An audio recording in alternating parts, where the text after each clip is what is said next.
Mieux, Nicole. Donc, tu as un sujet, tu as un thème Oui, j'aurais voulu savoir sur qu'est-ce que c'est exactement un miracle par rapport à l'UCM.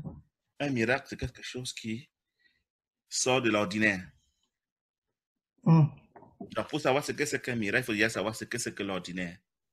Nous parlons de miracle quand on est dans quelque chose qui n'est pas courant, qui n'est pas ordinaire, qui n'est pas Hmm. banal, n'est-ce pas? Hmm. Donc, qu'est-ce qui est ordinaire chez USEM? C'est la dualité. Qu'est-ce qui n'est pas ordinaire? C'est l'unité parfaite. Le miracle, pour USEM, c'est le fait pour un homme de penser en termes d'unité parfaite. Si je comprends bien. Changement de pensée pour l'unité parfaite. On peut changer pour penser comme Platon, comme Descartes, comme je ne sais pas moi quoi, mais il s'agit de changer de pensée pour quitter la dualité et adhérer à l'unité parfaite. C'est ça le miracle, selon Husserl. Et l'avènement, le second, le premier, c'est quoi tout ça? C'est l'avènement de Nicole. Nicole est venue la Ah, première fois quand elle a été créée, elle viendra la seconde fois quand elle sera illuminée. je ne sais pas encore. Il s'agit de ton avènement à toi, tu n'attends rien d'autre que ton avènement à toi. Ah, ouais, d'accord. Hmm. Souvent, on veut renvoyer ça à d'autres personnes, donc il s'agit de toi. Ah, ouais. C'est quand j'arriverai à la fin des temps, pour moi. Tu seras illuminé. Quand tu cesseras de croire que ce monde est réel, ce sera ton second avènement. Exactement, qu'est-ce que la séparation? Qu'on appelle la séparation. Comment ça s'est passé? La séparation avec Dieu, tu veux dire. Oui. Elle Comment n'est jamais passée. quelqu'un a pu... Pardon. Elle n'a jamais eu lieu. C'est impossible qu'il y ait séparation. Mhm. Il n'y a pas de séparation, Nicole. Tu rêves Oui, qu'il y ait séparation, mais il n'y a pas eu séparation. comment ça se fait que le monde entier pratiquement le croit? Oui, oui. Presque une grosse partie. Presque tout le monde, je vais même dire tout le monde qui est ici y croit, mais elle n'est pas réelle. Tu ne peux pas séparer ce que Dieu a uni. C'est impossible. C'est que tu es plus fort que lui. C'est un rêve. Tu vois, quand tu rêves et que tu te fais des images dans ton rêve, elles ne sont pas réelles, mais tu y crois pendant le rêve. Mais quand tu te réveilles, tu te rends compte que, oh, c'était qu'un rêve. Il en est de même de notre fameuse séparation qui n'a jamais été et qui ne sera jamais, parce que personne ne peut défier Dieu, mais nous rêvons de l'avoir défié. C'est comment l'ego il est venu alors? Il n'y a pas d'ego. Il n'y a pas d'ego? Non, on rêve simplement. Il n'y a rien. Nous rêvons simplement qu'il y a l'ego, mais il n'y a pas d'ego. Dans l'ego, dans le rêve, tu peux tout imaginer. Tu peux tout créer. Tu peux décider la reine Elisabeth. Tu peux décider qu'il y a l'ego. Tu peux décider Mhm. qu'il y a la mort. Tu peux décider tout ce que tu veux dans le rêve. Mais tout ça n'est pas rien. Et quand on meurt, on a la même optique quand de notre vivant. Par exemple, quelqu'un qui a l'esprit brouillé, Mhm. quand il va être mort, il va avoir l'esprit brouillé aussi. Si quelqu'un, Il n'y a pas de mort. Si tu as la même conscience qui reste. La ah oui, conscience qui est toi réellement ne meurt pas. Elle est comme un disque dur qui t'accompagne pendant tout ton rêve. Donc, c'est elle qui continue à se jouer, même quand tu n'as plus de ce corps. il continue à se jouer. Alors, c'est-à-dire que quand quelqu'un, par exemple, est tourmenté, il est tourmenté aussi au-delà. Il retrouve la même, le même, C'est un choix, c'est un choix. C'est toi qui décides de vouloir te tourmenter. ah oui, Personne, il n'y a personne d'autre que toi dans ton univers et dans ton rêve. Quand tu rêves la nuit, oui. que tu décides de vouloir voir un Satan, un démon, ou bien un ange, ou bien la reine Elisabeth, c'est ta décision. Donc, c'est toi qui décides de te tourmenter quand tu es dans ce corps ou quand tu seras hors de ce corps. C'est un choix. Mhm. Il n'y a rien, il n'y a personne d'autre dans ton rêve que toi. Et toi qui rêves, c'est ta Oui, conscience. mais avant, Moi, c'est ta mais conscience. pour descendre, Mhm. Vas-y. pour descendre, c'était prévu le script de notre vie. Donc, à la limite, on fait pas des choix puisque le script est déjà défini. Le script est défini avec plusieurs options. Le choix que tu fais, c'est de choisir l'option qui te plaît. Quand je dis qui veut faire Zoom avec moi, Nicole dit moi, c'est une option. Tu aurais pu dire, j'ai pas de temps, c'est une autre option. Mm. À chaque seconde, tu fais des choix et ces choix déterminent la suite de ton script. Si tu n'étais pas avec moi là maintenant, tu pouvais aller au supermarché, une voiture te heurte, tu décèdes, ce sera la conséquence d'un choix. Mhm. Donc, tu as fait le choix d'être avec moi là maintenant au show, à discuter avec moi. Tu peux recevoir un enseignement qui pourra t'aider à comprendre certaines choses différemment et faire des décisions différentes. C'est un autre choix. Donc, le script est déjà écrit, certes, mais avec tellement d'options que tu as la liberté Mhm. de choisir l'option que tu veux voir s'exécuter. Mhm. Tu peux choisir d'être triste là maintenant et tu seras triste. Tu peux choisir de penser à ta maman qui est peut-être déjà décédée, c'est pas moi qui est malade ou qui est, c'est pas moi quoi. Et puis tu deviens triste quand tu peux choisir de dire, oh, c'est fait. Et puis t'es pas triste, c'est un choix. Tu peux décider de te tourmenter là maintenant et puis tu dis, mais pourquoi ceci, pourquoi cela? Comme tu peux choisir de dire, c'est pas important, c'est un choix. Un petit enfant qui décède, par exemple, il a choisi? Il a choisi. Il a choisi de venir et de ne pas rester longtemps. Tout est choisi par nous à l'avance et déjà choisi, déjà exécuté. Et les parents aussi, ils ont choisi qu'il leur arrive un enfant comme ça? Les parents, tout ça est choisi. Tout est choisi, Nicole. Tout est choisi. J'ai publié une vidéo hier où quelqu'un disait qu'on lui a montré comment il faisait ses choix. Tu n'as pas vu cette vidéo-là? Non, je l'ai pas regardé. Et tu vas écouter comment ce bonhomme te dit comment lui, il a fait des choix qui ont déterminé la suite de son histoire. Il dit, waouh! Et le choix qu'il a fait, un choix qu'on lui a montré, c'est le jour où il avait volé un vélo. Ah, Il a changé son histoire et il a vu d'autres alternatives qu'il aurait eu s'il n'avait pas volé ce vélo. S'il avait fait faire un autre choix ce jour-là. le Donc, fait d'avoir, il va avoir volé le vélo de quelqu'un a oui. déterminé la suite de son histoire. Ah, Le moindre mensonge, le moindre choix, la moindre pensée est un choix. La moindre décision est un choix qui a des conséquences, tu peux imaginer. Et le script prend un cheminement différent. différent. Mais tu auras fait un choix. Super agréable. Donc voilà, tous ces gens-là sont là autour, on est content, c'est presque la fête. Et là, on me présente un livre qui explique. Maintenant, nous allons voir comment il a fait les choix dans sa vie. On va lui présenter le livre de ses choix. 14-13 minutes, je retiens ça, c'est tellement important. Oui, j'écoute. De ma naissance, 1972 à 2009. Et sur cette page, qu'est-ce que tu vois? Tu vois ce que tu avais décidé de faire et ce que tu as fait, et ce qu'il aurait fallu faire. Tu as compris? On te montre toutes les options que tu aurais pu faire, et l'option que tu as choisie et les conséquences. C'est dans un livre qu'on lui a ouvert. C'est son subconscient qui s'est ouvert, qui s'est matérialisé sous forme de livre, et qui lui dit, voilà les options que tu avais, et voilà les choix que tu as faits. Et on va lui donner quelques décisions importantes qu'il a prises, mais pas toutes. Mais chaque seconde est un choix. On continue? On continue, oui. Et il y a toute une ramification, même pour 1 millième de seconde de ta vie, en fait, tu peux avoir une page. Ce que j'ai dit en conférence, j'ai dit si j'avais pu craquer une page et puis vous la montrer, mais le cerveau, il lâche là tout de suite. Donc, pour chaque seconde où il a fait un choix, mais c'est des pages de conséquences qu'il a en train de dire. On continue. Tellement de possibilités, de choses comme ça que... Donc, je feuillette ça, puis on passe sur les choses insignifiantes, voilà, mais tu peux voir la première dent que tu as perdue, enfin voilà, tout ça, on avance, on avance. Et puis, je m'arrête sur l'âge de 17 ans, je suis dans un quartier populaire, quoi, pas terrible. Je tombe sur un vélo, qu'est-ce que je fais? Je monte dessus, je vais faire le guignol avec 1 heure ou 2, et puis je l'abandonne dans un coin, dans un buisson. Donc ça, c'est ce que j'ai fait. Je vois ce truc-là. Et ça va assez loin dans le truc, c'est que je m'aperçois qu'en fin de compte, c'était pas ce que j'avais de mieux à faire. Ça, c'est une première chose. Après, tu vois, donc il a volé un vélo, il a abandonné quelque part, et puis il s'aperçoit que ça a eu des conséquences terribles dans la suite de son histoire. On continue. Après, je me rends compte que je vois la personne à qui appartenait ce vélo et les conséquences de mon vol en fait par rapport à elle. Alors je donne un exemple, hein, c'est quelqu'un en vélo plus qu'en voiture, c'est qui galère. Toujours un petit peu en retard au boulot. Là, le fait de lui avoir volé son vélo ce coup-ci, c'était la goutte qui a fait déborder le vase, chômage, enfin bref, tout un engrenage. Et je vois en fait la vie que j'ai, moi, déclenchée par rapport à tout ça. Je vois les conséquences de ce vol par rapport à oui, ça a dépassé. Oui, et ça détermine la suite de son histoire. Peut-être il aurait pu être médecin, mais il se retrouve à être, je sais pas moi, quoi d'autre. Il va nous expliquer. Je ressens la tristesse, la douleur, l'incompréhension, l'injustice. Enfin, tout ça, c'est pour toi, en fait. Ça t'appartient. C'est vraiment à toi, alors que tu l'as fait à quelqu'un d'autre.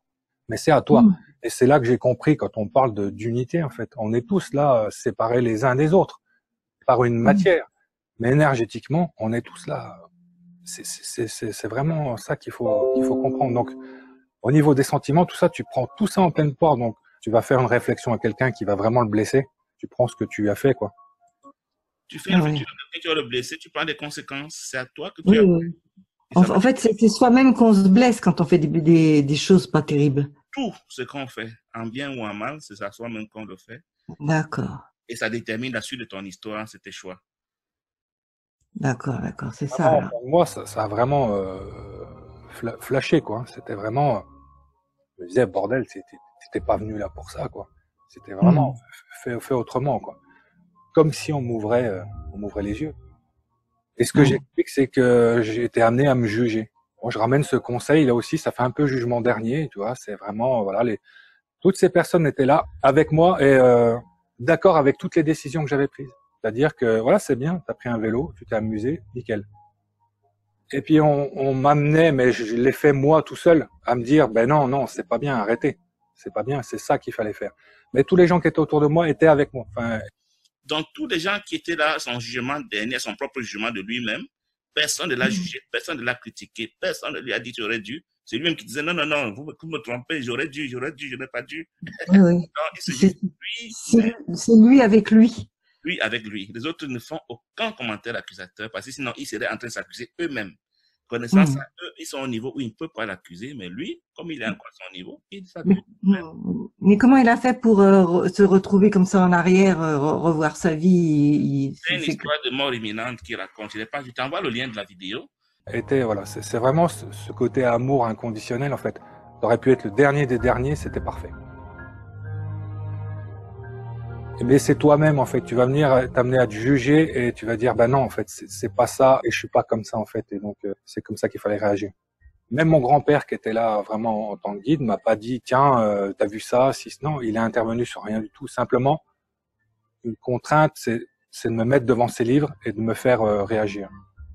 Et on continue, et d'un coup, je m'aperçois que j'ai une fille. Ah ben super, alors qu'est-ce que t'en fais? Et je m'aperçois que, eh ben, comme j'ai géré ça, c'est peut-être pas la meilleure manière de gérer. Tu décides d'avoir un enfant, c'est peut-être pour t'en occuper un peu plus. Enfin voilà, j'étais assez à fond dans le boulot. Comme je t'ai dit, On te montre même les conséquences des choix que tu n'as pas pris. Si tu avais pris Mm. telle option, voilà ce qui serait revenu. Mais comme tu as pris telle option, voilà ce que tu as vécu. D'accord. courais après l'argent, donc voilà. Et je me dis, bah, t'aurais pu quand même faire autre chose. Et je continue à tourner les pages. Ah, j'ai un fils. Même exercice et je vais là jusqu'au bout. Et à ce moment-là, je me dis, ben, d'un coup, le grand-père, depuis tout à l'heure, il me dit, ben, c'est pas le moment, tu peux retourner. Moi, en ayant pris conscience de tout ça, je dis, bah, si je peux retourner, puis essayer de modifier ça, ou changer en tout cas mon comportement par rapport à tout ça, go, je vais y aller parce que je me sentais très mal. Je me dis, t'avais l'impression d'être dans la vie, tu brillais, non, t'es complètement à côté de la plaque et c'est pas ça la vie, quoi. Mm. D'un coup, on me montre deux trucs, on me montre, eh ben, un livre qui continue, 2009, si je décide de rester, donc on me montre mes enfants, ce qu'ils deviennent, la douleur, la détresse, tout un tas de choses, le fait de perdre un père, mon fils avait 1 an, ma fille 4 ans, c'est quand même petit. On me montre tout ça, et là, d'un coup, je me dis, ouais, je suis dans la fête, dans le truc, mais je peux pas trop, voilà, laisser les gens en bas comme ça. C'est vraiment ça qui est venu à l'esprit. Et on m'a montré un autre truc aussi, c'est si je redescends, ce que je fais. Et je voulais être indépendant, vraiment ça, mais depuis toujours. Mais là, je me vois travailler artisan, par exemple. J'ai pas trop de souvenirs vraiment, mais une vie un peu plus en adéquation à ce que j'aurais pu faire, en tout cas de mieux, et puis que ça se passe plutôt pas mal. Les enfants un peu mieux. On se te dit que c'est vraiment presque toujours, j'ai failli dire toujours un choix que nous faisons, même si c'est inconscient. Je me posais une question. Tout le monde, tous les gens qui décèdent vont dans la lumière. Non, non, c'est tout ça, c'est les ténèbres, ce n'est pas la Ouais, lumière. La ouais. lumière, c'est autre chose. Ah bon? Oui, oui, oui.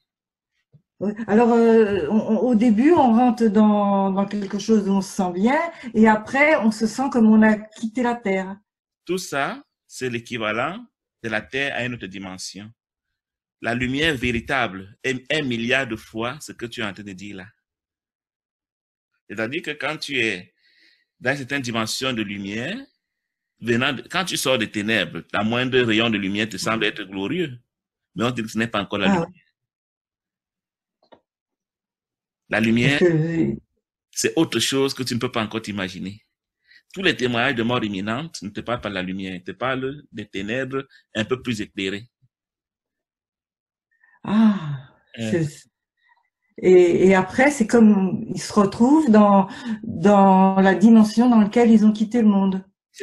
Ou alors plus évolué, mais ça demeure toujours les ténèbres.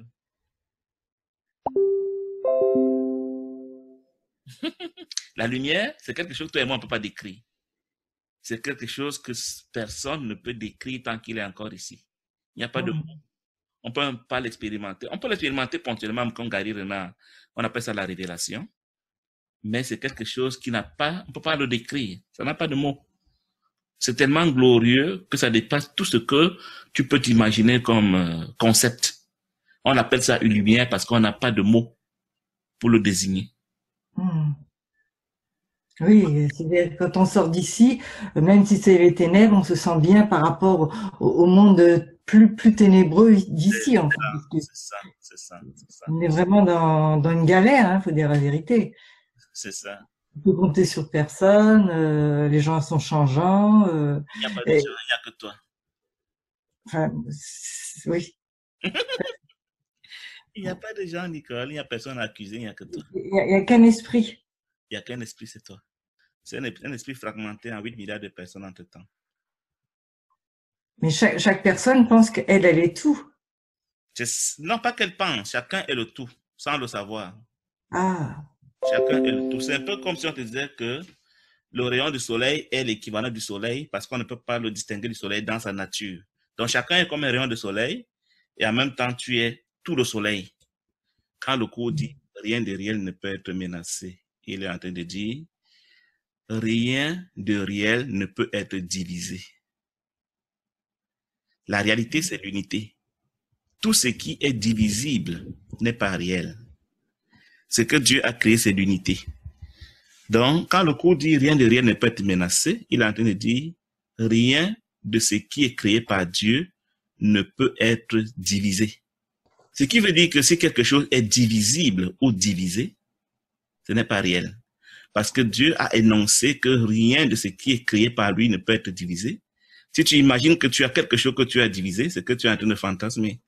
Le pardon et la relation sainte, c'est quoi le rapport entre les deux? Le pardon et la relation sainte. Non, la relation sainte, c'est quand tu as reconnu que ton frère est pur esprit. Le pardon, c'est presque la même chose. Hein? C'est-à-dire que quand tu rencontres un autre pur esprit, c'est une relation sainte. Et tu as pardonné à ton frère quand tu as conclu qu'il n'est pas divisé, qu'il n'est pas séparé de Dieu. Tu l'as jugé quand tu as estimé qu'il est séparé de Dieu. Parce que la seule chose dont Dieu a horreur, c'est la division. Quand quelque chose est divisé pour Dieu, c'est un monstre. Satan, c'est la division, le séparateur, le diviseur. Tu vois? Donc, dès l'instant quelque chose est divisible ou divisé, c'est Satan. C'est la séparation. Donc, si tu décides que ton frère est divisé, séparé de Dieu, tu l'as rendu illusion, tu l'as maudit, tu l'as exclu, tu l'as condamné, tu l'as jugé.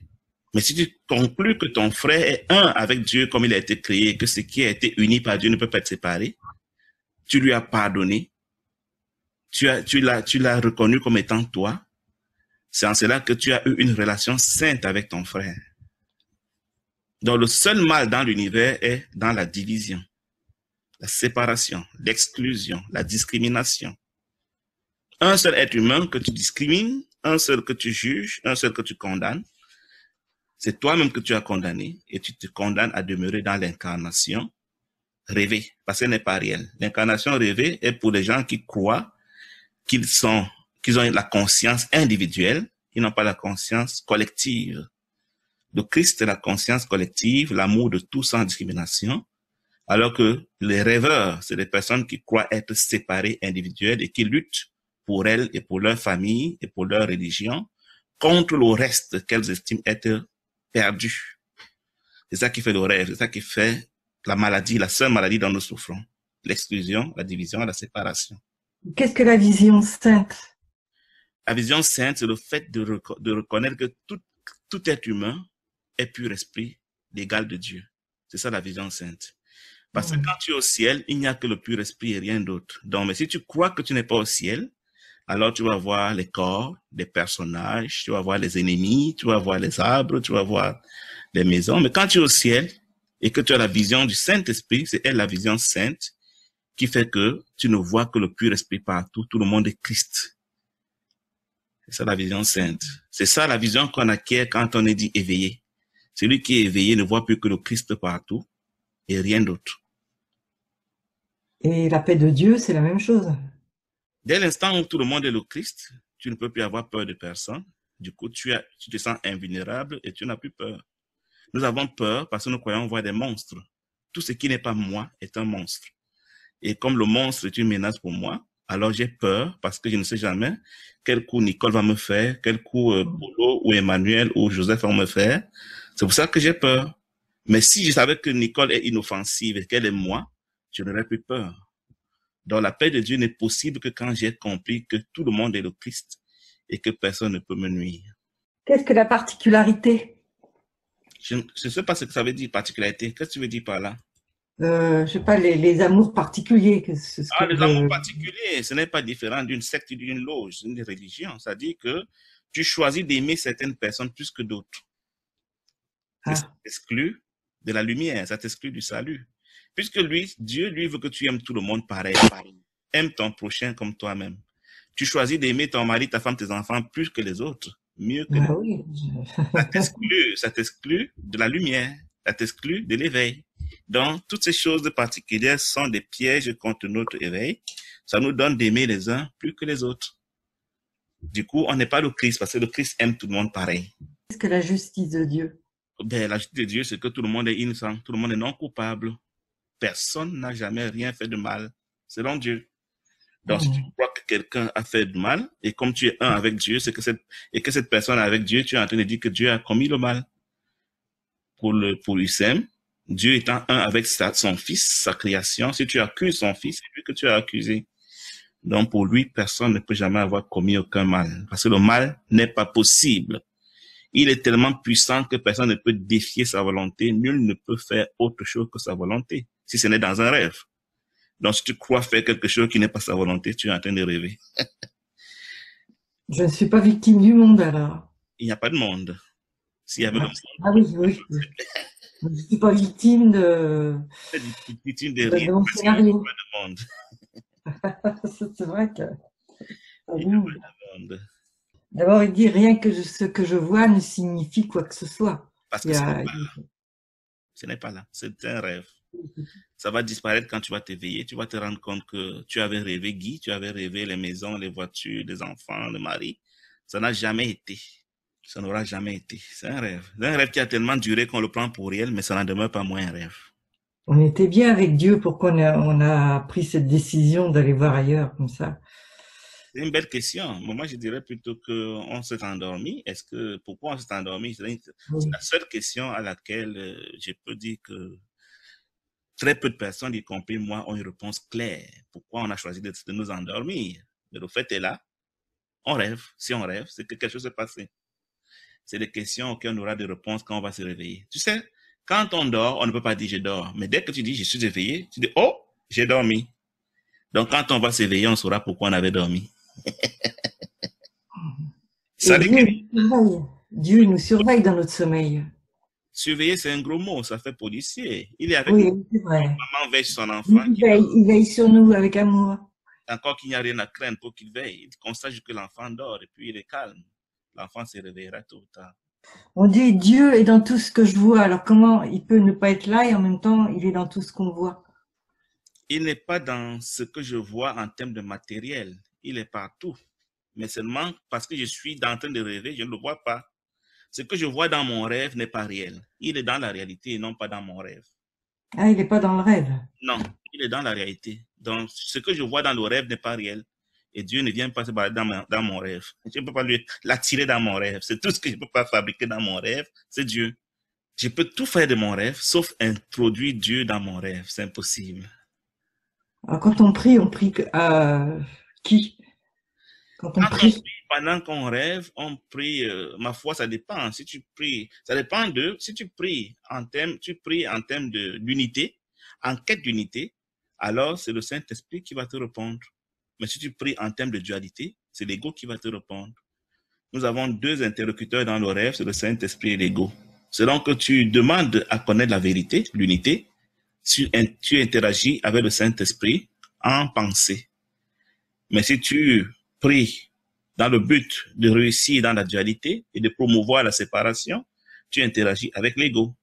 En fait, Dieu, c'est une idée. Dieu, c'est la pensée de l'unité parfaite. Dieu est une pensée. Dieu n'est pas une entité, il n'est pas un corps, il n'est pas un vieillard aux barbe blanche avec une longue robe. C'est une pensée. Au commencement était la pensée. La pensée est tout ce qui crée tout ce que nous connaissons. Quand tu vas faire semblant de décéder, ta moindre pensée va devenir quelque chose de visible, de perceptible. Donc la pensée de Dieu est une pensée qui ne crée que ce qui est un. C'est une pensée spéciale qui ne peut pas concevoir le deux, qui ne peut pas concevoir la séparation et la division. C'est ça Dieu. Et les idées ne quittent pas leur source. C'est quoi exactement? Je comprends pas ce terme. Ça veut dire les sources de l'ego ou les sources de Dieu? Non, ça veut simplement dire que quand Nicole me donne une idée, elle ne la perd pas. Quand tu parles avec moi, cette idée, tu la conserves quand même. C'est pas parce que tu m'as donné une idée, une information, que tu la perds. Contrairement à l'argent, si Nicole m'envoie 100 €, elle perd 100 €. Ah ouais. Mais quand c'est une idée, tu ne la perds pas. Donc, le fait de partager une idée, loin de la perdre, tu la renforces dans ton propre esprit. C'est ce que ça veut dire, les idées. C'est pour ça que, étant donné que le monde réel ne fait que de la pensée d'amour, la pensée d'unité, le fait de la partager à tes frères, tu ne la perds pas. Au contraire, elle est renforcée dans ton esprit. D'accord. C'est ça. C'est ça, les idées ne quittent pas leur source. C'est ça. Donc, c'est pour t'encourager à donner la pensée d'amour sans mesure, parce que tu ne la perdras jamais. Tu n'as pas à jalouser ton frère d'avoir reçu la pensée d'amour, parce que quand il la reçoit, loin, au lieu de la perdre, tu la renforces plutôt en toi. C'est une sorte d'investissement que de partager la pensée d'amour, la pensée d'unité. Parce que notre conscient dualiste nous a appris que donner, c'est perdre. Donc, le cours veut t'enseigner que donner, c'est plutôt gagner. Donner et recevoir vont ensemble. Quand tu donnes, automatiquement, tu reçois. Tu donnes quoi? Ce qui est réel. Ce qui est réel, c'est quoi? C'est la pensée d'amour. Notre esprit fait partie de l'esprit de Dieu, en fait. Nous avons un seul esprit avec Dieu. C'est la conscience de la dualité qui nous fait croire qu'il y a plusieurs esprits. Il y a un seul esprit, qui est l'esprit de Dieu, qui est ton esprit. Mais c'est dans ton rêve que tu crois être séparé pour avoir ton esprit différent de son esprit. Dieu ne connaît pas cette division-là. C'est dans le rêve qu'on imagine qu'il y a le nôtre et le sien, et celui de Guy, et celui d'Aurore, celui de Christiane, celui de... Non, on a le même esprit tous. Pourquoi on dit mon bonheur et ma fonction ne fait qu'un? Tu vois, ta signification est dans la fonction que tu te donnes. Il n'y a que deux fonctions. La fonction d'unité et la fonction de séparation. Si tu choisis d'exercer dans la fonction d'unité, tu seras heureuse, selon le cours.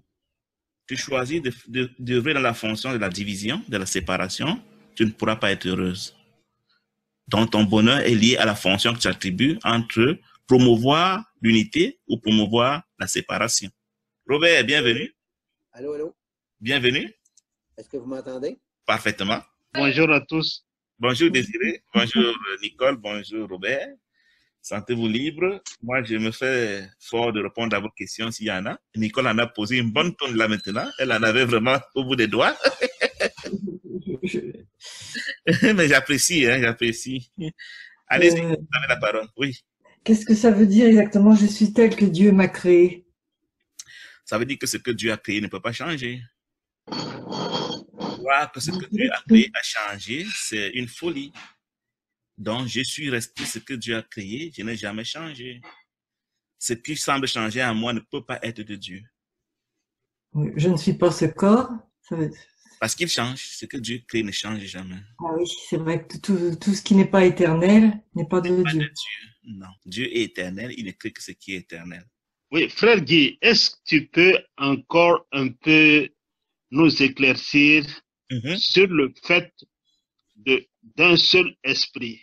Il n'y a qu'un seul esprit, selon Husserl. Ça va de soi que Dieu, ne créant que l'unité, il ne saurait créer deux esprits. Il a un seul esprit qui s'appelle le pur esprit et qu'il partage avec tous ses fils. Exactement. Bon, puisqu'il y a un seul esprit. Oui. Et qu'il y a des fils, bon, selon le monde, d'autres qui sont éveillés. Comment tu comprends ça que un esprit, ben, il y a un qui est éveillé et un qui dort toujours. C'est pas parce qu'on habite la même maison, Désiré, qu'on va s'éveiller en même temps. On peut habiter la même maison, mais certains choisissent de prolonger leur sommeil dans leur chambre. Mais on est dans la même maison. L'esprit ici, c'est la maison. Il y a plusieurs demeures dans la maison de mon père. En fait, il y a un seul esprit. Mais certains parmi nous ont choisi de continuer de dormir. L'esprit, c'est la nature. L'esprit, ce n'est pas le corps. Nous avons des êtres différents, mais qui baignent dans le même esprit. Donc, les êtres dorment, mais l'esprit qui est commun, lui, ne dort jamais. Tu peux imaginer l'esprit comme étant le sang qui circule dans un corps physique qui est le même pour tous les organes, mais certains organes peuvent se sentir malades, je ne sais pas moi, endormis, pendant que le sang continue quand même de circuler. Dormir voulait dire rester dans l'illusion. C'est ça. C'est continuer de croire qu'on est séparés. On dit que la maladie est une défense contre la vérité. Pourquoi? Qu'est-ce qu'une défense? Une défense, c'est quelque chose qui veut te faire comprendre, te convaincre que tu as raison.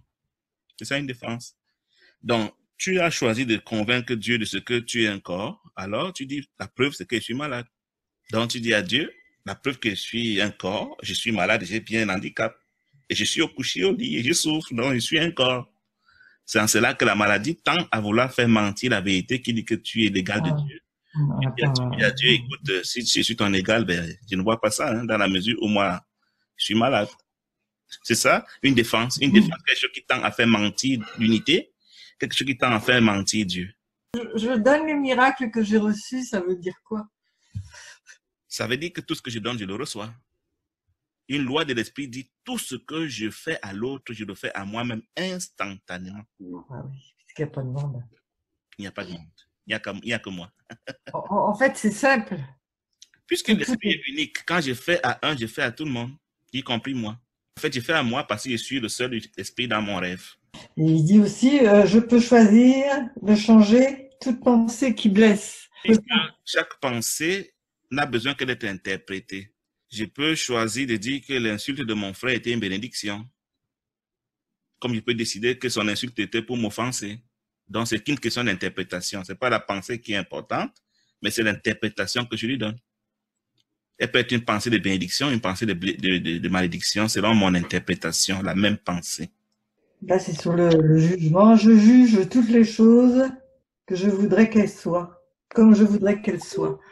C'est ça. Quand je perçois quelque chose, j'ai une attente par rapport à ce que je vois. Je décide que je veux que Nicole soit belle dans mon esprit et Nicole sera forcément belle dans mon esprit. Donc, j'ai un parti pris déjà parce que j'ai une attente dans ma perception. Et je vais juger selon mon attente. Quand je décide que Robert ne peut pas m'offenser, quel que soit ce que Robert fait, il ne pourra pas m'offenser. Parce que j'ai déjà préparé mon esprit à dire Robert est inoffensif. Robert est saint. C'est un choix. Donc, je juge chaque chose telle que je voudrais qu'elle soit. C'est ça que notre jugement n'est pas neutre. Parce qu'il est toujours guidé par notre attente, par le préjugé qu'on a par rapport à la chose jugée. Quand j'ai décidé que Désiré est méchant, peu importe ce que Désiré fait, pour moi, ce sera de la comédie. C'est l'ironie, c'est un criminel dans tous les cas. Donc, sa gentillesse, mais est une gentillesse piégée. Exactement. Frère Guy, oui. Tu vois, quand toi tu parles comme ça, tu dis mon esprit. Tu vois, c'est peut-être ça qui me fait toujours la confusion. Il y a un seul esprit. Pourquoi j'ai dit mon esprit? Parce que Désiré, quand je me suis endormi et que j'ai rêvé de séparation, j'ai décidé de m'approprier ce qui appartient à toute la famille. Donc, j'ai décidé que maintenant l'esprit m'appartient, la maison m'appartient, dans mon rêve. Hein. C'est ça la séparation. La séparation, c'est l'égoïsme qui fait que j'ai voulu m'approprier ce qui appartenait à Christ, à la famille, à la fidélité. Et j'en parle comme un rêveur. Donc, c'est un rêveur qui dit mon esprit. C'est un rêveur qui dit, c'est pas moi, ma main. Je me moi, c'est le rêveur qui parle ainsi. Et comme je sais que je parle aussi à d'autres rêveurs qui comprennent le langage, c'est ça que je le dis. Mais une fois illuminé, tu ne sais plus dire je me moi. Il n'y a plus que nous. Ok. Donc, Je une vois, manière de reconnaître un rêveur, c'est de voir qu'il parle de je me moi. Moi, je suis à la leçon 1, puis j'ai ouvert le livre. Oui. Cette table ne signifie rien. Ça m'a toujours bizarrement interprété cette phrase. Cette table ne signifie rien, cette chaise ne signifie rien. C'est ce que. C'est quoi qui. Comment ils sont installés pour dire ça? Il faut comprendre que la définition du mot signification dans le courant miracle veut dire interprétation donnée par le Saint-Esprit. Ça veut dire tout simplement que le Saint-Esprit ne reconnaît pas cette table comme étant réelle. C'est ça que ça veut signifier. OK, rien, c'est rien. Mais pour le rêveur que tu es, elle signifie quelque chose. La preuve, tu l'as acheté à $500. Mais pour le Saint-Esprit, elle ne signifie rien. Et comme il est le talon de la vérité, si ça ne signifie rien pour lui, alors ce n'est pas réel. Donc ça ne signifie rien dans la réalité. Mais bien sûr que dans l'illusion, ça signifie quelque chose. Tu vas lutter pour ça, tu vas acheter ça, tu vas convoiter cela et que sais-je encore. Qu'est-ce que la création? La création, c'est ce que Dieu a créé. C'est ce qui est éternel comme Dieu. C'est ça la création. Il y a le créateur et la création. Et il y a une seule création, c'est le Fils, le Christ. Il n'y a pas deux créations. Maintenant, le Christ a aussi le droit de créer ses frères, qu'on appelle les êtres. Donc, Dieu crée le Christ et le Christ crée les êtres. C'est nous alors. Bien sûr. Oui. Alors on vient du Christ, on ne vient pas de Dieu. Mais dans le langage du cours, c'est que le Christ crée est créé par Dieu parce que le Christ est un avec le Père. Tout ce que le Père fait, le Christ l'a fait. Tout ce que le Fils fait, le Père l'a fait. D'accord. Donc, c'est le rêveur qui aime distinguer entre j'ai été créé par A et non par B. Dans le cours, j'ai été créé par... Et on va même plus loin dans le cours. Chacun de nous a créé les autres parce qu'on est un. C'est pour ça que la Bible dit, nous sommes co-créateurs avec Dieu. Je pense qu'il disait, je suis incomplet sans Dieu. Ou Dieu est incomplet sans moi. C'est ça qu'il disait. Oui, mais ça veut dire quoi? Ça veut dire que dans mon rêve à moi, où je me suis fait propriétaire du Christ ou de Dieu, je m'amuse à m'exclure moi-même du Christ et du coup, dans mon rêve, Dieu n'est plus complet. Je t'ai dit que quand on rêve, on s'est approprié Dieu, on s'est approprié Christ, on s'est approprié le ciel, on s'est approprié la vérité. Et dans ma vérité, j'ai fait tout, dans mon rêve, j'ai fait ce que je veux. J'ai décidé que Robert, parce que Dieu, c'est l'ensemble de ses fils. Si dans mon rêve, je décide que Robert n'est pas fils de Dieu parce qu'il est mormon, franc-maçon et rosicrucien, c'est pas moi bouddhiste, Dieu devient incomplet dans mon rêve, dans ma compréhension de Dieu. Mais tu peux pas rendre Dieu incomplet dans la réalité. Dieu est un dans la réalité, mais dans ta copie à toi, tu peux le démembrer. Le rêveur a la particularité de vouloir se faire propriétaire de ce qui appartient à toute la famille. Et quand le rêveur parle, il parle de sa copie à lui, qu'il s'est faite de la réalité. Du coup, le rêveur dit dans son rêve, j'ai réussi à exclure Nicole du ciel, parce qu'elle est musulmane. J'ai réussi à exclure Désiré parce qu'il est bouddhiste. Dieu n'est plus complet dans sa copie de Dieu, dans sa pensée de qui est Dieu. Mais tu ne peux pas rendre Dieu incomplet dans la réalité. Tu ne peux pas changer ce qui est réel. Rien de réel ne peut être divisé si ce n'est dans ton fantasme. Nous devons comprendre que quand on est éveillé, on parle toujours pour nous. On pense toujours en termes de nous. Et quand on est endormi, on pense de mon, de moi, et de ma. Donc, c'est là qu'on peut jouer. C'est dedans qu'on peut jouer comme on veut. Si quelqu'un pense en termes de je me moi, il est en train de rêver et là-bas, il a le droit de faire tout ce qu'il veut. Il a le droit de faire tous les énoncés qu'il veut, de fantasmer comme il veut. Ça ne concerne pas Dieu, mais Dieu ne considère qu'il n'a même rien fait parce que ce qu'on fait dans le rêve n'est pas réel. Ça disparaîtra à ton éveil. Je me suis aperçu qu'il fallait vraiment garder le mental en étude du coup en miracle. Parce que si on ne le garde pas en étude, il revient au rêve. Dès l'instant où je pense pour moi seul, je rêve. Et dès l'instant où je pense pour l'humanité tout entière, la finalité tout entière, je suis éveillé. Pourquoi on ne peut pas s'éveiller seul? Parce que c'est tout seul en fait. Déjà, premièrement, pourquoi Dieu ne voudrait pas que Nicole s'éveille seule? Parce il a établi un principe qui veut que Nicole, en s'éveillant seule, ne se sente pas meilleure que ses frères qui dorment encore. Il est question que Nicole montre qu'elle veut que tous ses frères soient éveillés. Et c'est quand ses frères seront éveillés qu'elle va se rendre compte qu'elle aussi elle est éveillée. Ça, c'est une manière simple de le dire. C'est-à-dire que si c'était une compétition à « je veux m'éveiller », mais on aurait confirmé la dualité parce que je suis seul. Mais si j'ai la conscience de « je fais pour tout le monde », et que sans tout le monde, je n'y suis pas, alors je vais trembler à ce que tout le monde y soit avec moi.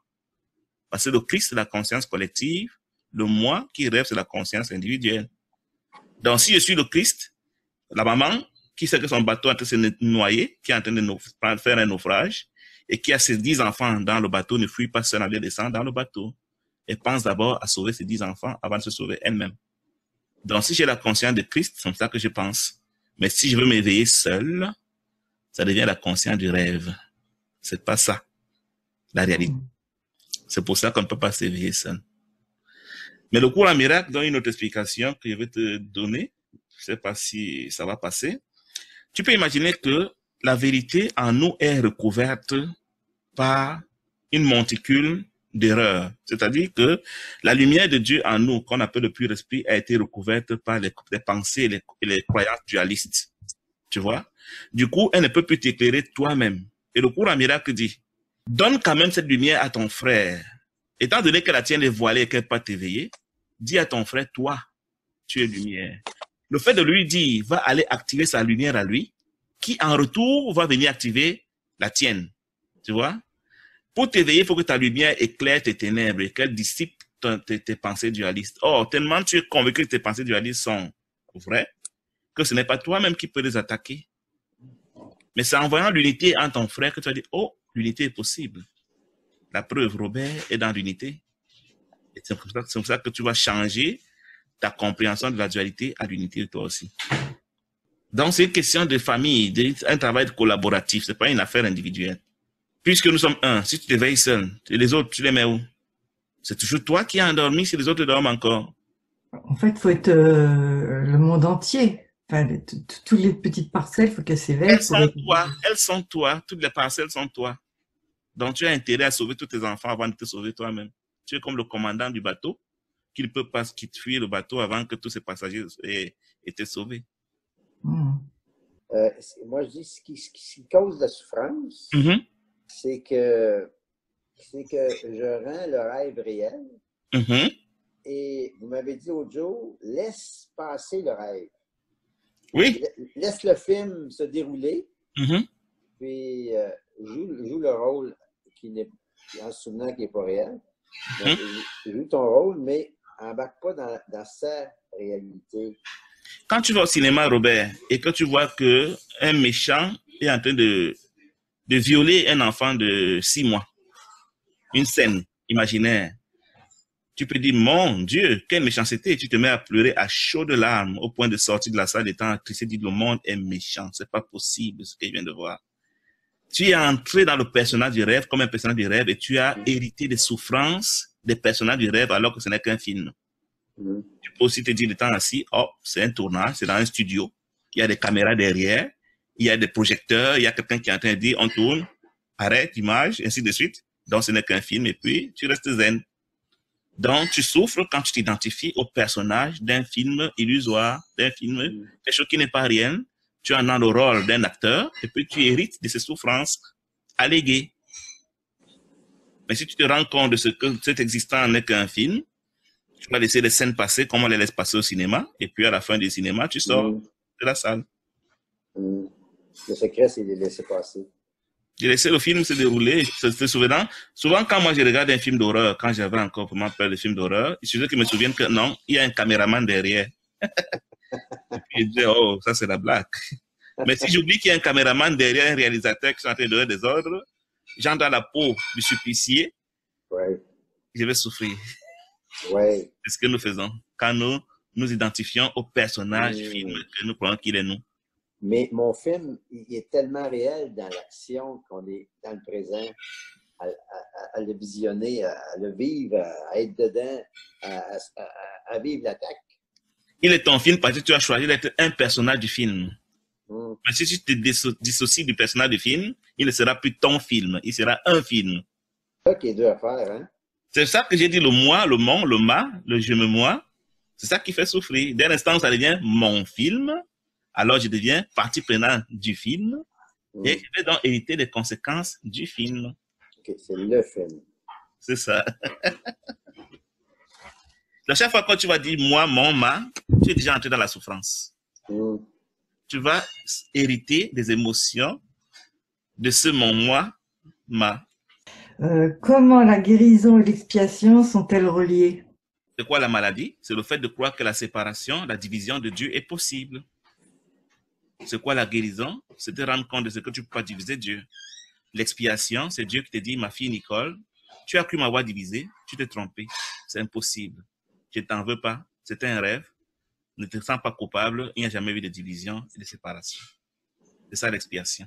C'est avoir la connaissance de ce que tu n'as jamais été séparé de Dieu. L'expiation dit pas de séparation, point. Là, on dit c'est rien passé, c'est trop vague. Il n'y a jamais eu de séparation. Ça doit être très précis. C'est ça l'expiation. Le seul mal possible, si c'était possible, ce serait la division de Dieu.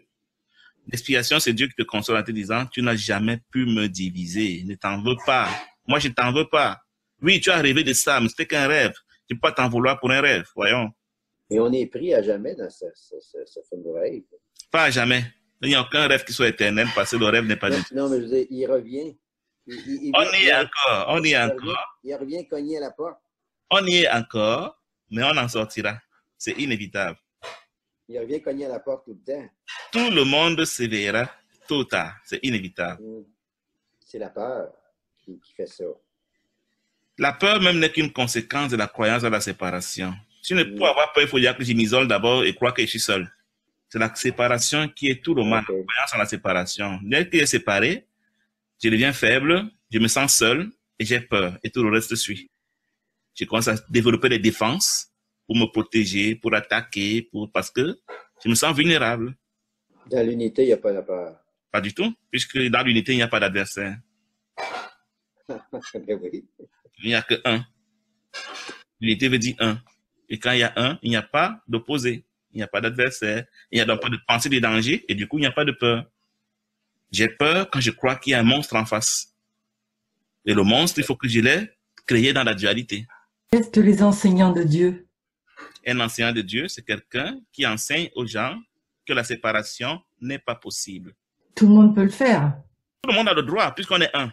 Il n'y a pas d'enseignants spéciaux. Tu enseignes Dieu quand tu es un témoin de ce que la séparation n'est pas possible. Comment abandonner le jugement?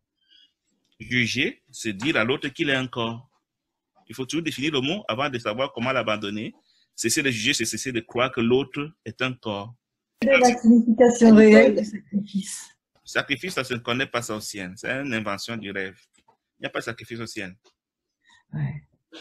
On n'a rien à sacrifier. L'unité, si l'unité se sacrifie, qu'est-ce qui va rester?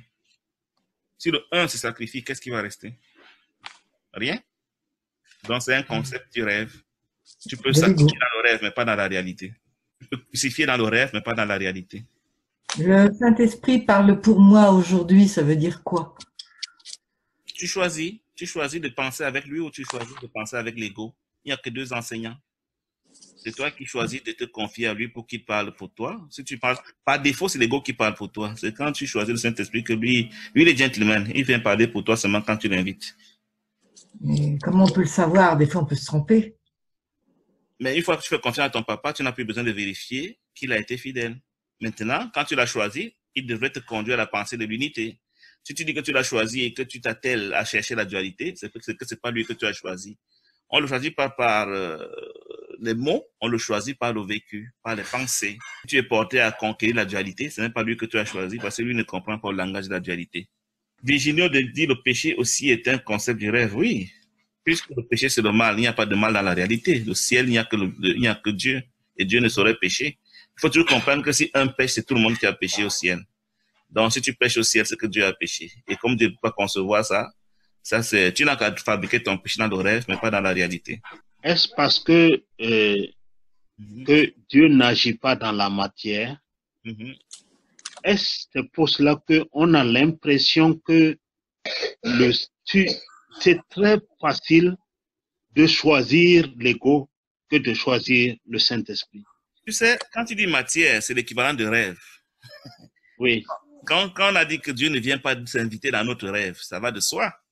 Mais c'est l'ego qui a inventé le rêve et c'est l'ego qui est le Dieu du rêve. Donc l'ego te dirige par défaut dans le rêve. Maintenant, pour que le Saint-Esprit se mêle un peu de ta vie dans le rêve, il faut que tu l'invites à te susurrer des idées, mais il ne vient pas agir dans le rêve, mais il te donne des pensées. Parce qu'il intervient avec toi. Quand tu dis, je suis prêt à t'écouter, là, il te donne des conseils, de son avis, mais il ne vient pas se mêler du rêve. Ce serait rendre le rêve réel que de... Mais lui, il connaît ce que tu es en train de voir dans le rêve, et tu peux demander son avis, et il te donne son avis, mais tu n'es pas obligé de le suivre. Mais c'est l'ego qui règne dans le rêve, c'est l'ego qui est le Dieu de ce siècle, le prince du monde, qui est le Dieu du rêve, qui nous gouverne par défaut. C'est pour ça que nous sommes tous croyants de la dualité. Tout ce que l'ego veut, c'est que nous croyons à la dualité, et il a réussi l'exploit de nous faire tous croire que la dualité est réelle. C'est en cela qu'il est le Dieu du rêve. Rêver, c'est croire que la dualité est réelle. C'est ça le rêve. Leçon 17, je ne vois pas de choses neutres. Ce qui est neutre, ça veut dire que ça n'a pas une signification particulière. Il y a toujours un sens à la chose que je donne. Je peux choisir d'interpréter la chose avec le Saint-Esprit, comme avec l'ego. Donc, cela, ce n'est pas neutre. Il y a toujours une interprétation derrière. Par défaut, c'est celle de l'ego. Mais si j'invite le Saint-Esprit à me donner son interprétation, ce sera une autre interprétation. Donc, la chose ne sera jamais neutre. Elle sera toujours au service de l'un ou de l'autre. Neutre veut dire que ça ne sert personne, ni le Saint-Esprit, ni l'ego. Non, c'est pas possible. Ça va toujours servir l'un ou l'autre. Il n'y a que deux maîtres, le Saint-Esprit ou l'ego. La chose sert toujours l'unité ou la dualité. Si la chose sert la dualité, elle sert l'ego. Si elle sert l'unité, elle sert le Saint-Esprit. Ok. Elle n'est jamais neutre. C'est une question d'interprétation, une question de signification, une question de fonction. Donc, le fait même de dire qu'on a un choix, c'est faux. Parce que par défaut, tu choisis et ton choix, c'est l'ego. Par défaut. Donc, tu n'as pas de choix. Disons déjà que dans l'unité, où il y a un, on ne choisit pas. Il n'y a que le un. Il n'y a donc pas de choix possible. Maintenant, si je viens à la pensée de croire que je peux choisir, ça veut dire que j'ai déjà adopté la dualité. J'ai quitté la réalité, je suis dans l'illusion. Donc, le libre arbitre n'est possible que dans le rêve et dans la dualité. Et dans la dualité, par défaut, c'est l'ego que je choisis toujours jusqu'au moment où je dis Saint-Esprit, donne-moi ton avis. C'est ça, le libre arbitre est une notion du rêve. Elle n'est pas réelle. Dans la réalité, dans l'unité, on ne choisit pas. Il n'y a pas à choisir. Si je me trouve déjà dans la possibilité de choisir, c'est que je suis en train de fonctionner dans la dimension du rêve. Et en général, dans le rêve, je choisis à 99% l'ego. Sauf quand les rares moments où je pense à demander au Saint-Esprit sur la vie. C'est pour ça que nous croyons tous à la dualité. Parce que nous sommes toujours conduits par l'ego. Tous. Pourquoi il dit je reconnais que mes problèmes sont résolus? Ça dépend de où je me positionne. Si je suis dans le rêve, mes problèmes ne sont pas résolus. Ils sont entiers. Mais dès que je me réveille, il n'y a plus de problème. Il n'y a plus que l'unité. Il n'y a plus que la paix, l'amour, la joie. Il n'y a plus que Dieu. Alors je n'ai plus de problème. Le concept de problème n'est pas possible dans la réalité. Il n'est possible que dans le rêve. Dans la réalité, il n'y a aucun problème. Il n'y a que le bonheur, la félicité. C'est pour ça qu'il marque que ça a été résolu. Parce que je me suis réveillé. Tant que je dors, alors je suis entouré de problèmes, rempli de problèmes. Mais une fois que je suis éveillé, fin de la souffrance, fin de la lutte, fin de la maladie, fin des problèmes, fin des inquiétudes, et que sais-je encore, fin du manque. Ces problèmes sont fabriqués par moi pendant mon rêve pour rendre le rêve intéressant, pour que le scénario soit amusant. Je me mets 2 pieds dans le plat, j'essaie d'en sortir. C'est ça. On va jouer à. C'est un jeu. Je prépare la corde pour me pendre, puis après, j'essaie de m'en défaire. C'est ça. Il y a une phrase qui disait, je l'ai par cœur, là, je suis le Fils de Dieu. Le Fils de Dieu ne peut pas souffrir et je suis son Fils. C'est un mantra. C'est-à-dire que beaucoup de personnes étudient le cours aujourd'hui comme des mantras, comme des formules bouddhistes pour réciter des formules. Mais c'est pas ça qui fait le changement. Le Fils de Dieu pense unité. Si on t'a pas expliqué le Fils de Dieu, c'est celui qui pense unité. Tu as beau réciter ton mantra pendant toutes des années et tu continues de penser dualité, tu n'es pas le Fils de Dieu. Tu es le fils du rêve.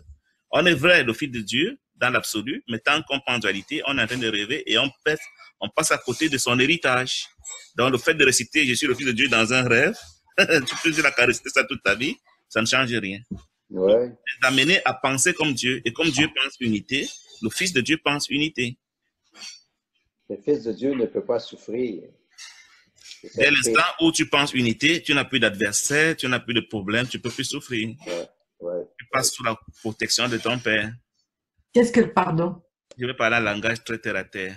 Pour mettre quelqu'un en prison dans le monde, il faut qu'il ait fait quoi? Qu'il ait fait un crime, n'est-ce pas? Si je décide que tu n'as jamais commis de crime, est-ce que je te mettrai en prison? Voilà. Pardonner, c'est décider que l'autre n'a jamais commis de crime en langage USM. Parce qu'on est dans l'illusion de toute façon. Dans l'illusion, le crime est possible, mais dans la réalité, le crime n'est pas possible. Donc, pardonner, c'est considérer que l'autre n'a jamais commis de crime parce qu'il n'est pas dans mon rêve, il est dans la réalité. Ce que je vois dans le rêve n'est pas lui. Et sans pardon, pas de salut. Pardon? Si on pardonne pas, on ne peut pas être éliminé. C'est parce que l'autre que j'accuse, c'est moi. Quand je pardonne à moi-même. Comment veux-je m'accuser et puis être sauvé et ne pas aller en prison alors que je me suis accusé moi-même? L'autre, c'est moi. Celui que je vois dans mon rêve, c'est moi. Donc, si je l'accuse, je me suis accusé moi-même et je me constitue donc prisonnier de l'ego. Il va de soi que c'est quand j'ai pardonné à l'autre que je me suis pardonné et que je peux m'éveiller. Parce que l'autre n'est pas là. Pardonner, c'est gracier, c'est déclarer, tu n'iras pas en prison parce que tu n'as jamais fait de mal. L'autre est moi. L'autre n'est pas là. L'autre est moi. Le rêve de nuit, quand je rêve la nuit, je peux voir Robert dans mon rêve, mais Robert n'est pas là. C'est un Robert que j'ai fabriqué, projeté par moi-même. Et comme c'est moi qui l'ai projeté, il est moi. Le rêve de jour n'est pas différent du rêve de nuit. Tout ce que je vois est une projection de mon esprit inconscient. Donc c'est moi qui projette ces figurines qui sont moi, sous une autre apparence. Qu'est-ce qu'il y a, où est la différence entre l'amour de Dieu et l'amour du monde? Il faut d'abord définir c'est quoi l'amour. Justement, c'est quoi? L'amour, c'est le fait de devenir un avec l'autre. Les deux deviendront un, n'est-ce pas? Est-ce qu'on peut devenir un dans la dualité? Non, c'est impossible. Alors qu'avec Dieu, l'unité est naturelle parce qu'il est déjà un. Donc l'amour n'est possible que dans le un. C'est pour ça que l'amour n'est pas possible dans le rêve, il n'est possible que dans la réalité. Tu n'as jamais vu deux qui deviennent un dans nos rêves, c'est impossible. C'est des slogans, c'est des phrases. Moi, on ne devient jamais un. Il y a toujours lui et moi. Quand on est dans le un, on est dans le nous. Il n'y a plus lui et moi. Il dit qu'on n'est pas seul à éprouver les pensées. Dans mes pensées, il n'y a que moi ou il y a d'autres gens? Il n'y a pas d'autres gens. Il n'y a que toi. Dans ton rêve, il n'y a que toi. Il n'y a pas d'autres gens. D'autres gens n'existent pas pour toi. Mais quand c'est pas dans le rêve, alors, mes pensées... Même dans la réalité, il n'y a que le Christ. Il y a un seul. Là-bas, il n'y a même pas de débat. C'est dans le rêve que tu as même cru qu'il y a d'autres gens. Il n'y a pas cette notion d'autres gens dans la réalité. Dans la réalité, on est tellement un qu'on ne sait jamais penser en termes de moi et de je. On est toujours dans le nous. C'est ça qui fait la vérité. C'est ça qui fait la réalité. Le fait de ne jamais penser pour toi seul, mais pour tous. C'est le prix à payer pour être illuminé. Cessez de penser en termes de moi et de je. Il faut penser en termes de nous, sans discrimination, de tous les êtres humains. Hier, on était dansé. Oui. Puis, je l'imaginais, le rêve. Je voyais le film. Oui, oui, oui. Mais c'est rare. C'est rare qu'on le voit de cette façon. C'est la chose la plus difficile dans la mise en pratique du cours en miracle, c'est de se souvenir quand on est en train de regarder un film. C'est de se souvenir qu'on doit penser en termes de nous. Notre nature est de penser en termes de moi-je. Penser en termes de nous, c'est un grand défi pour notre nature dualiste. Parce que c'est l'ego qui nous gouverne. Donc, et l'instant où tu penses en termes de nous, ça s'appelle dans le cours en miracle l'instant saint. C'est un petit bref moment de sortie du rêve quand tu penses en termes de nous, parlant de toute l'humanité sans discrimination. C'est tellement rare. C'est un miracle. C'est ça le miracle même. Le miracle, c'est le fait de basculer du je, moi, à nous. C'est ça le miracle selon le courant miracle. Parce que dans le film, toutes les figurines sont différentes. C'est ça. Et tu vois qu'eux aussi, ils vivent leur film. Alors, tu dis, moi, je vois toutes ces figurines. Et eux, ils voient quoi? C'est ça. Aussi, eux, ils font aussi, ils sont réels. Ils ne sont pas là. C'est-à-dire que tu les as projetés et tu leur as demandé de faire semblant de visionner un autre film, mais elles ne sont pas là. Imagine quand tu vois les figurines dans ton rêve de nuit, elles font bien des choses, mais ne va pas croire qu'elles sont en train de faire quelque chose de réel. Ouais. Elles jouent des rôles que tu leur as attribués. Oui, mais elles sont là pareil. Oui, mais dans le rêve. Toi-même, tu n'es pas là. C'est ça qui veut te faire comprendre. Toi qui étais dansé hier, ce n'était pas toi qui étais là. C'est ta figurine qui était en train de voir d'autres figurines en train de s'animer. OK, étant donné que je suis pur esprit. C'est ça. OK. L'erreur que nous faisons, c'est de croire que nous sommes là. Tu n'es pas là. OK.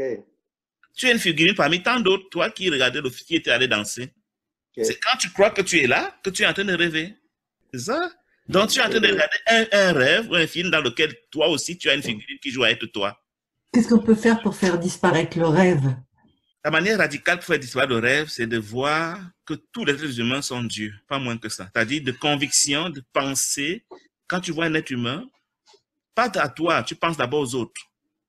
Le brigand, le violeur, le pédophile, le drogué, le criminel, le génocidaire et que sais-je encore. Tout être humain, tu le vois comme étant Dieu. Tu t'entraînes intellectuellement à cela. Non seulement tu auras mis tout le cours en miracle en pratique, mais tu vas t'illuminer dans cette vie-ci. Pas moins que Dieu, je dis bien Dieu. Parce que dans l'unité, il n'y a que Dieu. Mais alors, c'est cela que ces personnes, ces figurines vont te faire des scènes d'horreur pour te dire, regarde-moi, et tu crois vraiment que je peux être Dieu?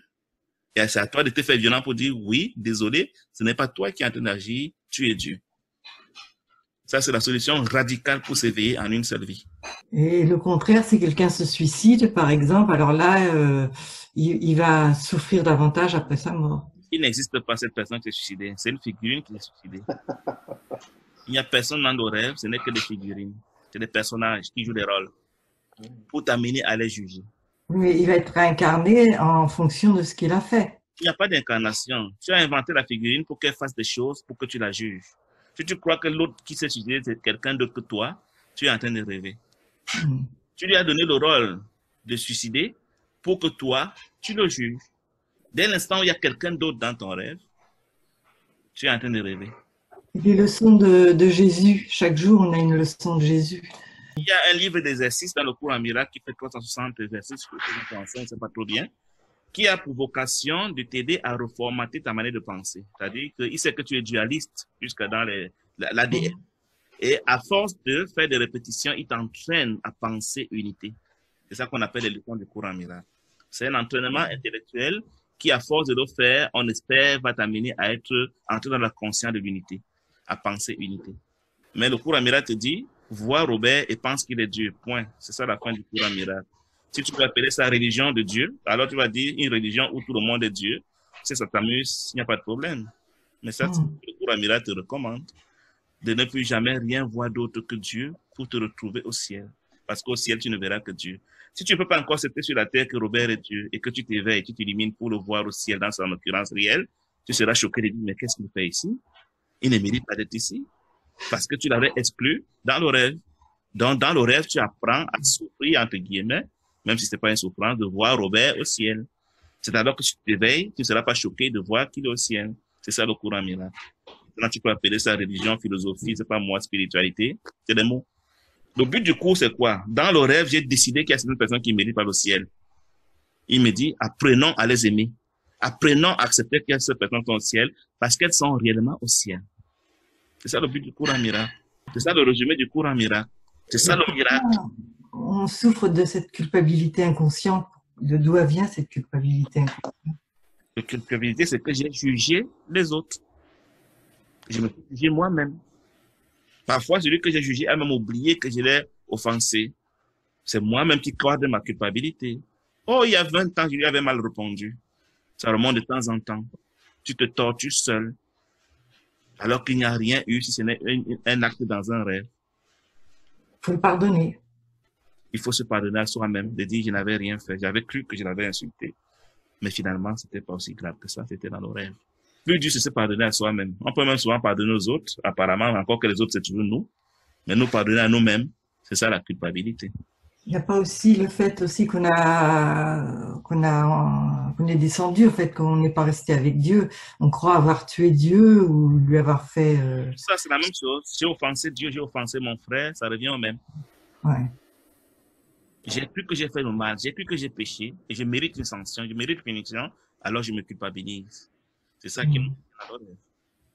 Dans le cours, voudrait effacer notre registre de culpabilité pour dire tu n'as jamais rien fait comme mal. Cesse de croire que tu as fait le mal. Parce qu'il n'y a pas de culpabilité au ciel. Celui qui se sent coupable ne peut pas s'éveiller. Au risque d'arriver devant ton père et dire, Père, j'ai péché contre le ciel et contre toi, je mérite que tu me fouettes, que tu me sanctionnes, que tu m'envoies en enfer. Il dit, mais de quoi tu parles, mon enfant? Ça, c'est un langage du rêve. On ne tient pas un tel langage ici. Ici, on parle amour au point. Voilà. Donc, vous voyez, non seulement nos choix déterminent la suite de notre script, mais aussi la suite du script des autres figurines. Mais nous choisissons toujours. Et lui, il a vu les conséquences de ce choix. Quand tu arrives dans la transcendance, tu avais 10 choix devant chaque situation, tu vois les conséquences des 10 choix et tu vois comment tu as fait le mauvais choix qui t'a amené dans ce que tu as fait comme expérience, comment un autre choix t'aurait amené dans une autre direction, mais tu ne feras plus jamais l'expérience des autres choix. Et à chaque seconde de notre vie, nous faisons des choix en pensée et ces choix déterminent la suite du script. Mais tous les choix ont déjà été tournés, tous ont déjà été réalisés, tous sont déjà dans le livre. Il n'y a plus question il n'est plus question que de choisir l'orientation que je vais donner à la suite de mon histoire dans le rêve en fonction de mes choix. C'est tout ce qu'on a à faire. Dans le rêve, on a le droit de choisir, mais dans la réalité, il n'y a pas de choix. Donc, tant que je suis encore en train de choisir, je suis en train de rêver. Mais si je fais le mauvais choix et je me ne culpabilise pas, c'est neutre. Il n'y a pas de mauvais choix. C'est pour ça que les autres qui l'écoutaient ne l'ont pas jugé. Il n'y a que des choix.